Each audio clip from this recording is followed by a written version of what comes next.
അരുങ്കൊല ചെയ്യപ്പെടുമ്പോ, ഇറാഖിലെ മുസ്ലിമീങ്ങൾ അരുങ്കൊല ചെയ്യപ്പെടുമ്പോ, സിറിയയിലെ മുസ്ലിങ്ങൾ ദുരിതമനുഭവിക്കുമ്പോ, ലോകത്തിന്റെ നാനാദിക്കിലും വേദന അനുഭവിക്കുന്ന മോമിനീങ്ങൾ കിടക്കുമ്പോ നമ്മളതിൽ വേദനയിൽ പങ്കാളികളാകേണ്ടവരാണ്, ദുഃഖത്തിൽ പങ്കുചേരേണ്ടവരാണ്, അവർക്ക് വേണ്ടി ദുആ ചെയ്യേണ്ടവരാണ്.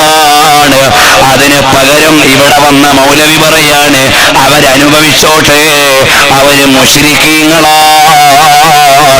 ഇന്നാ ലില്ലാഹ്. ഫലസ്തീനിലെ മുഴുവൻ മുഅ്മിനീങ്ങളെയും മുശ്രിക്കുകളാക്കുക. എന്തൊരു കൊടും പാതകമാണ് ചെയ്തേ. ലാ ഇലാഹ ഇല്ലല്ലാഹ് പറഞ്ഞ് അല്ലാഹ് എന്ന് നിലവിളിച്ചിട്ട് പെടഞ്ഞു വീഴുന്ന കുഞ്ഞു മക്കളെ മുശ്രിക്കാക്കാനുള്ള മൗലവി ഈ നാട്ടിൽ വന്നുപോയത് ഈ നാട്ടിന്റെ വലിയൊരു വേദനയാണ്. ലാ ഇലാഹ ഇല്ലല്ലാഹ് ഉറക്കെ വിളിച്ച് മരിച്ചു വീഴുന്ന മക്കളാണ് ഫലസ്തീനിലുള്ളത്. അറിയുമോ സഹോദരന്മാരെ? പിന്നെ അവരുടെ കയ്യിൽ നിന്ന് ചില തെറ്റൊക്കെ വരുന്നുണ്ടാവും. കാരണം എന്താ? പള്ളിക്കൂടം ഉണ്ടോ, മദ്രസയുണ്ടോ, ഉസ്താദുണ്ടോ, പാഠശാലയുണ്ടോ, വിളിച്ചുകൊണ്ട് പോകാൻ ആളുണ്ടോ? അവരെവിടാ ജീവിക്കുന്നത് നിങ്ങൾക്കറിയോ? അവരെവിടെയാണ് ജീവിക്കുന്നത് നിങ്ങൾക്കറിയുമോ? ഫിലിസ്തീനികളായ മക്കൾക്കൊന്നുമില്ല. അവർ സ്വതന്ത്രമായ ഒരു രാജ്യത്ത് ജീവിക്കുന്നവരല്ല. ഇസ്രയേലിന്റെ കോളനി പോലെയാണ് ഫലസ്തീൻ. 1.5 വർഷം മുമ്പ് ഞങ്ങൾ ഫലസ്തീനിൽ ചെല്ലുമ്പോൾ ഞങ്ങൾ താമസിക്കുന്ന ജെറൂസലേം ഹോട്ടലിൽ നിന്ന് ഇറങ്ങി ബൈത്തുൽ മുഖദ്ദസിലേക്ക് പോകാൻ, നിസ്കരിക്കാൻ വേണ്ടി പോകാൻ ഇറങ്ങുമ്പോ ഫലസ്തീൻകാരനായ ഒരു മുസ്ലിം അവിടുത്തെ ഹോട്ടലിലെ സേവകനായി ജോലി ചെയ്യുന്ന ആളാണ്. അയാൾ കരയാണ്, ഞങ്ങൾ ഈ ബൈത്തുൽ മുഖദ്ദസിന്റെ നാട്ടിൽ ജനിച്ചിട്ട് ഞങ്ങൾക്ക് ആ പള്ളി കയറി നിസ്കരിക്കാനുള്ള അവകാശമില്ല. നിങ്ങൾ ഇന്ത്യയിൽ നിന്ന് വന്നിട്ട് രാവിലെ നിസ്കരിക്കാൻ പോവാണല്ലോ, ഞങ്ങൾക്ക് അങ്ങോട്ട് കയറാൻ അവകാശമില്ല. അതാണ് അവരുടെ അവസ്ഥ. ബൈത്തുൽ മുഖദ്ദസിന്റെ മുറ്റത്ത് താമസിക്കുന്നവരാ, അവർക്ക് ബൈത്തുൽ മുഖദ്ദസിൽ കയറാൻ അവകാശമില്ല. ആ ബൈത്തുൽ മുഖദ്ദസിന്റെ ചുറ്റും ഇസ്രയേലിന്റെ പട്ടാളം കൊഴുത്തുമിനുങ്ങിയ കുതിരയുടെ മേലെ അവരുടെ റൗണ്ട് ചെയ്തുകൊണ്ടിരിക്കുകയാണ്. നമുക്ക് ചെന്നാൽ കാണാം. ആധുനിക തോക്കുധാരികളായ ഇസ്രയേലിന്റെ പട്ടാളം തൊട്ടടുത്ത് ഉണക്ക നീളമുള്ള തോക്കും കൊണ്ട് ഫലസ്തീനിന്റെ മെലിഞ്ഞൊട്ടിയ ചില പട്ടാളക്കാരോ പോലീസുകാരോ ഇങ്ങനെ നിൽക്കുന്നത് കാണാം. അറിയോ, ഫലസ്തീനികളുടെ വാഹനത്തിന് പ്രത്യേക നിറമാണ്. ഫലസ്തീനികൾക്ക് കൃഷിയിടത്തിലേക്ക് വാഹനത്തിൽ പോകാൻ അവകാശമില്ല. ഇതുപോലെ തിങ്ങി താമസിക്കുന്ന ഫലസ്തീൻ മുസ്ലിങ്ങൾ താമസിക്കുന്ന സ്ഥലത്ത് കോൺക്രീറ്റ് മതിൽ റെഡിമെയ്ഡ് കൊണ്ടുവന്നിട്ട് ഇത്രയും സ്ഥലം വളച്ചങ്ങ് പിടിക്കും. ആദ്യം അതിന്റെ ഉള്ളിൽ ഇസ്രായേൽ പട്ടാളം ഇറങ്ങും. പിറ്റേന്ന് മുതൽ തുടങ്ങും വീട് വീടാന്തരം കയറി ആക്രമണം. അവിടുന്ന് ഓടി രക്ഷപ്പെടും. ഇതാണ് അവിടുത്തെ മുസ്ലിങ്ങളുടെ അവസ്ഥ. യുദ്ധം തുടങ്ങുന്നതിന് മുമ്പുള്ള അവസ്ഥ ഞാൻ പറഞ്ഞ. യുദ്ധം തുടങ്ങിയപ്പോഴുള്ള അവസ്ഥ എന്താണ്? മരിച്ചു വീണാൽ ഖബറടക്കാൻ ആളുകളില്ല. ഈ വലിയ വലിയ കെട്ടിടങ്ങളുടെ അടിയിൽ കുടുങ്ങിക്കിടക്കുന്നത് എത്ര ആയിരം മുസ്ലിങ്ങളാണെന്ന് നമ്മൾ അറിയുന്നില്ല. 2200-ഓളം പേര് കൊല ചെയ്യപ്പെടുകയും 300-ൽ പരം കുട്ടികളാണെന്ന കണക്കുകൾ വരികയും ചെയ്യുമ്പോ എത്ര ആളുകളാണ് യഥാർത്ഥത്തിൽ മരിച്ചത് എന്ന് നമുക്കറിയില്ല. കാരണം എന്താ? പല സഞ്ചാരികൾ ന്യൂസ് റിപ്പോർട്ടേഴ്സും പറയാണ്, ഖബറടക്കാത്ത ശരീരം കാണാൻ പറ്റും, ചീഞ്ഞു നാറിയ മനുഷ്യ ശരീരം കാണാൻ പറ്റും, പകുതി ഖബറടക്കിയത് കാണാൻ പറ്റും. ഒരു ഉപ്പാക്ക് മോൻ പൊട്ടിത്തെറിച്ചു പോയി, നാം മയ്യത്തെടുത്തൊരു മുത്തം കൊടുത്ത് കവറടക്കാൻ പറ്റുന്നില്ല, വാരി കൂട്ടി കവറിലിട്ടിട്ട് കെട്ടിപ്പിടിച്ച് കരയുക. ഇതല്ലേ നമ്മുടെ മുമ്പിലേക്ക് വരുന്ന ചിത്രം? ആ പാവപ്പെട്ട മുസ്ലിമീങ്ങളുടെ ലാ ഇലാഹ ഇല്ലല്ലാഹയുടെ വില കൽപ്പിക്കാത്തത് ഏത് ലോകത്ത് നിന്ന്, ഏത് രാജ്യത്ത്, ഏതും മൗലവിയായാലും മാപ്പർഹിക്കുന്നില്ല എന്ന് പറയാൻ പ്രിയമുള്ളവരെ ഞങ്ങൾ ഉദ്ദേശിക്കുകയാണ്. കാരണം ലാ ഇലാഹ ഇല്ലല്ലാഹ്ക്ക് ഒരു വിലയുണ്ട്. ലാ ഇലാഹ ഇല്ലല്ലാഹ് എന്നതിനുള്ളൊരു വലിയ വിലയുണ്ട്. അത് ചെറുതല്ല. ഒരാള് ഇന്ന് വരെ മുഴുവൻ തെമ്മാടിത്തവും തോന്നിവാസവും മുഴുവനും ചെയ്ത ഒരാള്, അയാൾ അങ്ങോട്ട് വരുന്നത് ലാ ഇലാഹ അശ്ഹദു അല്ലാ ഇലാഹ ഇല്ലല്ലാഹ്, എല്ലാം പുറത്തുപോയില്ലേ? ഇതല്ലേ ലാ ഇലാഹ ഇല്ലല്ലാഹിന്റെ പവർ? നബി സല്ലല്ലാഹു അലൈഹി വസല്ലം തങ്ങൾ ഖൈബർ യുദ്ധത്തിലാണ്. അതാ കറുത്ത് കരിവാളിച്ച ഒരു അടിമ വരുന്നു റസൂലുള്ളാഹിന്റെ അടുക്കലേക്ക്.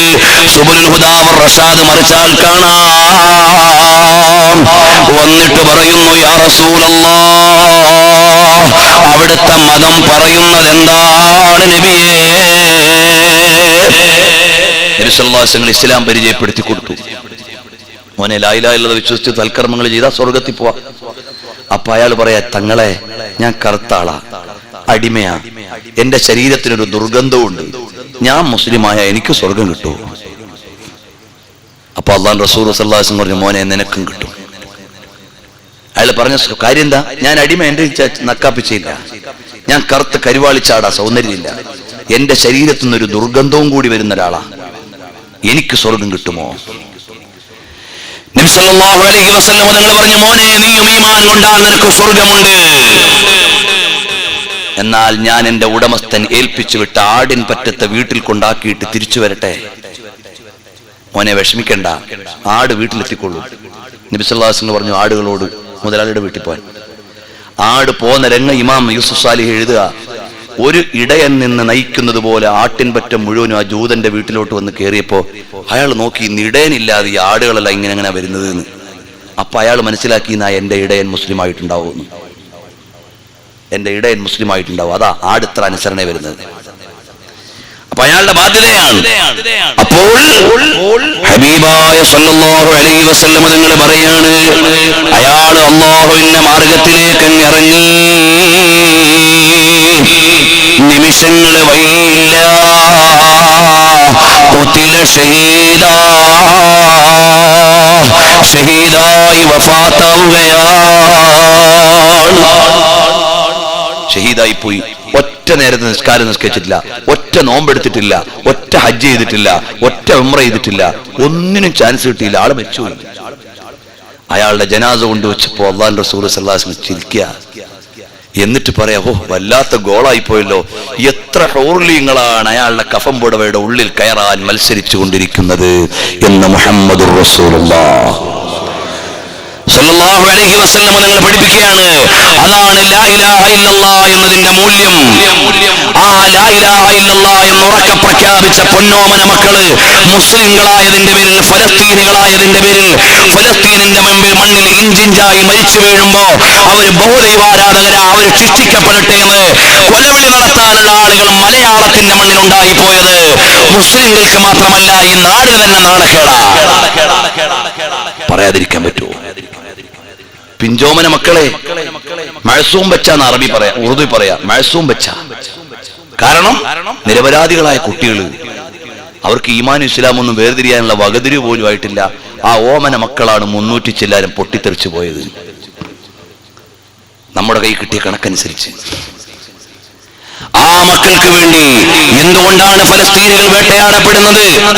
അവരേതെങ്കിലും ഒരു രാജ്യത്തെ ആക്രമിച്ചതിന്റെ പേരിലല്ല, അവര് മുസ്ലിങ്ങളായി പോയി എന്നതിന്റെ പേരില. ബറാക് ഒബാമ എന്ന് പറയുന്ന അമേരിക്കന്റെ ഭരണാധികാരിക്ക് 3 ജൂത ചെറുപ്പക്കാരെ കാണാതെ വന്നപ്പോ നിലവിളിച്ചെങ്കിൽ 300 ചില്ലാനം വരുന്ന ഫലസ്തീനിലെ കുരുന്നുകൾ മരിച്ചു വീണപ്പോ ഒരു ജാടയ്ക്ക് വേണ്ടിയെങ്കിലും കരയാനുള്ള സമയമുണ്ടായില്ല. പകരം അവരെ അരുങ്കൊല ചെയ്യാൻ ആയുധം കൊടുക്കാനാണ് അവിടെ പണിയെടുത്തത്. നിങ്ങൾ വായിച്ചതല്ലേ സഹോദരന്മാരെ? ഇടക്കൂടി ഒരു കാര്യം ഓർമ്മിപ്പിക്കുന്നു, സംഘാടകർ ബക്കറ്റും കൊണ്ടുവരുമ്പോൾ എല്ലാവരും നല്ല സംഭാവന കൊടുക്കണം. ഈ പരിപാടിക്കൊക്കെ ചെലവുണ്ട്. അല്ലാഹു തആല സഹായിക്കുന്നവർക്ക് ബർക്കത്ത് ചെയ്യട്ടെ. അപ്പോൾ നമ്മുടെ സഹോദരങ്ങളാണ് ഫലസ്തീനിൽ മരിച്ചു വീഴുന്നത്. ഇറാഖ് എന്ന് പറയുന്ന രാജ്യത്ത് ആഭ്യന്തര കലാപമാണെന്ന് നിങ്ങൾ വിചാരിക്കണ്ട. കാരണം എന്തേ? നമ്മുടെ ഇന്ത്യ മഹാരാജ്യത്തിന് വേണ്ടി നമ്മൾ സമരം ചെയ്തു ബ്രിട്ടീഷുകാരോട്. ഒരു രാജ്യത്തിന് വേണ്ടിയാ നമ്മൾ സമരം ചെയ്തത്.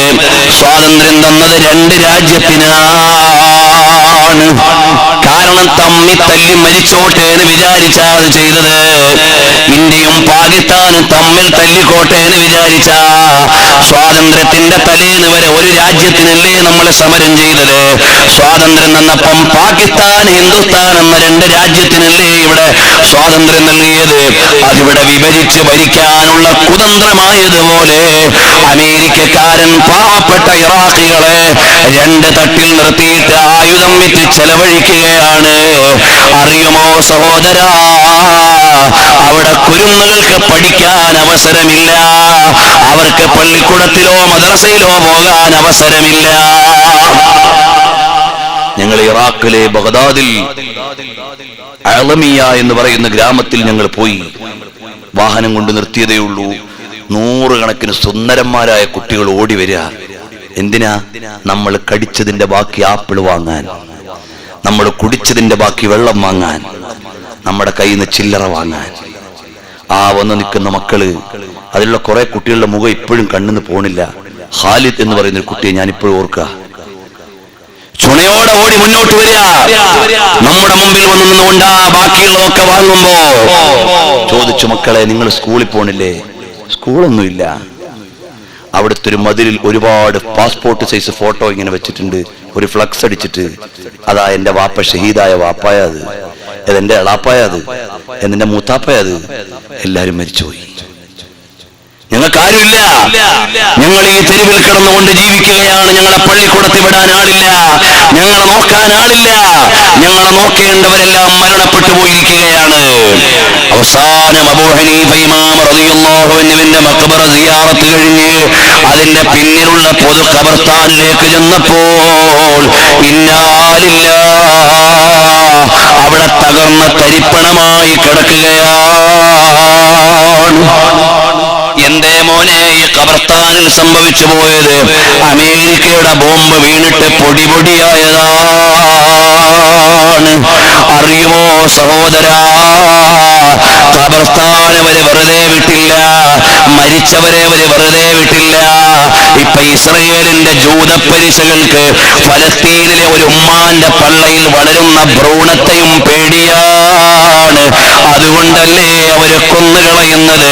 ഷൈമ എന്ന് പറയുന്ന നമ്മുടെ സമുദായത്തിലെ സഹോദരി പെടഞ്ഞു വീണ മരിക്കുമ്പോ പള്ളയിൽ ഒരു ജീവന്റെ തുടിപ്പുണ്ട് എന്നറിഞ്ഞിട്ട് ആ കുഞ്ഞിനെ പുറത്തെടുത്ത് കുഞ്ഞു ഷൈമ 5 ദിവസം ഈ ലോകത്തിന്റെ മുമ്പിൽ ഗദ്ഗതം തീർത്ത് കഴിഞ്ഞില്ലേ?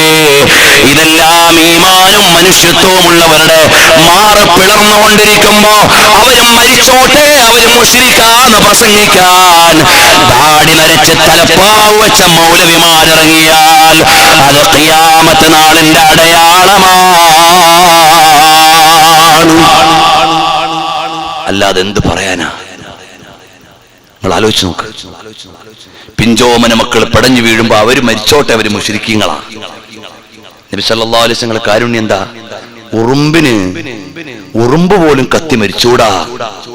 അവിടെ അമുസ്ലിങ്ങളായ കുറെ കുട്ടികൾ കൊല്ലപ്പെട്ടു എന്ന് കേട്ടപ്പോ കരഞ്ഞ മുത്ത് നബി സല്ലല്ലാഹു അലൈഹി വസല്ലം അനുയായികളാ നമ്മള്. മനുഷ്യത്വം ഉണ്ടാകണം, അതിനപ്പുറം ഈമാൻ ഉണ്ടാവണം. ഈ രണ്ട് സീമകളിൽ ലംഘിച്ചുകൊണ്ടാണ് ഇവിടെ കഴിഞ്ഞ പ്രസംഗം നടന്നുപോയത്. അതുകൊണ്ടാണ് പ്രിയമുള്ളവരെ ഞങ്ങൾ ഇത് വിശദീകരിക്കേണ്ടി വന്നത്. ഈ നാട്ടുകാരായ ബഹുമത സമൂഹത്തിലെ ആളുകൾ ഞങ്ങളുടെ ശബ്ദം ശ്രവിക്കുന്നുണ്ടാകാം. ഞങ്ങൾ ആരെയും ആക്ഷേപിക്കാൻ വേണ്ടി ഒരുക്കിയ വേദിയല്ല. ഞങ്ങളുടെ ഉള്ളിലുള്ള ഏറ്റവും വലിയ വിശ്വാസം എന്താണ്? അൽ ഈമാനു ഏകനായ അല്ലാഹുവിലുള്ള വിശ്വാസമാണ്. അതിവിടെ വർഗവിവേചനത്തിന്റെ വിശ്വാസമല്ല, വർണ്ണവിവേചനത്തിന്റെ വിശ്വാസമല്ല, ഇവിടെ വിദണ്ഡവാദമുണ്ടാക്കുന്ന വിശ്വാസമല്ല.